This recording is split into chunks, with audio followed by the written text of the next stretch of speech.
My name is David Coffey, and this is my informative speech for Richard Capp at Hill College. Today I'm going to be talking about Scott and Helen Nearing.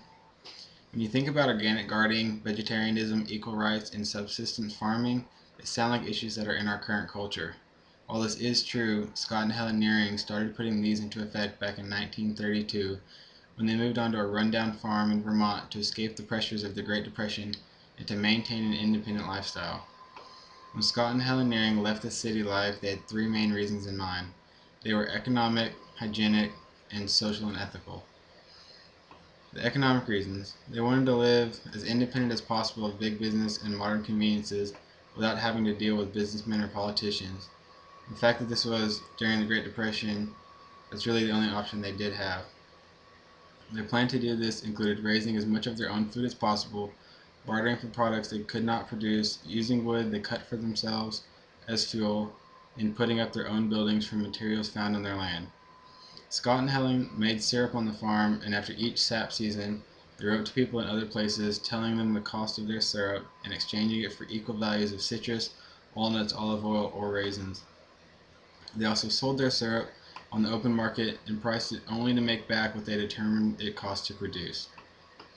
Each year, they estimated their cost of living and only raised the amount of garden produce needed for food and to meet their economic needs. Their hygienic reasons. They wanted to maintain and improve their health by growing and consuming organic goods. Scott and Helen had a set regime for meals: fruit for breakfast, soup and cereal or granola for lunch, and salad and vegetables for dinner. Most everything they ate was grown by them, and they only ate the fruits and vegetables that were in season at the time. If they had periods when their fruit gave out, they would buy bananas, dates, and a few others.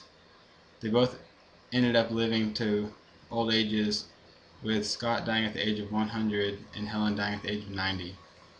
The social and ethical reasons that they wanted to do this was they wanted to get away from all the worries of the world, the war between men, and the slaughter of animals for food.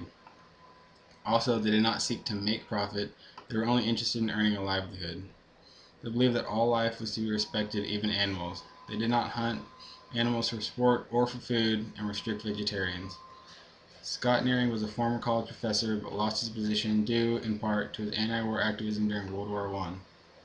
Also, during the Vietnam War, the Nearings, along with 400 other writers, signed a statement that was published as a full-page ad in the New York Post, which declared their intention to refuse to pay taxes for the war. In conclusion, many of Scott and Helen Nearing's beliefs seem to just now be coming up in today's society, but they have been around for almost a century. They wrote a book called Living the Good Life in 1954 about their ideas and ways of living that is credited with spurring the Back to the Land movement of the 1960s, in which people with property grew food on it for themselves and others on a small-scale basis. These ideas are coming back around in the present day due to the economy and people wanting to live as cheaply as possible. Also, vegetarianism seems to be like a fairly recent phenomenon, with it becoming very popular in the past few years, but the Nearings believe that was the proper way to live back in the 1930s. It seems that Scott and Helen were ahead of their time and they influence people to this day, whether they know it or not.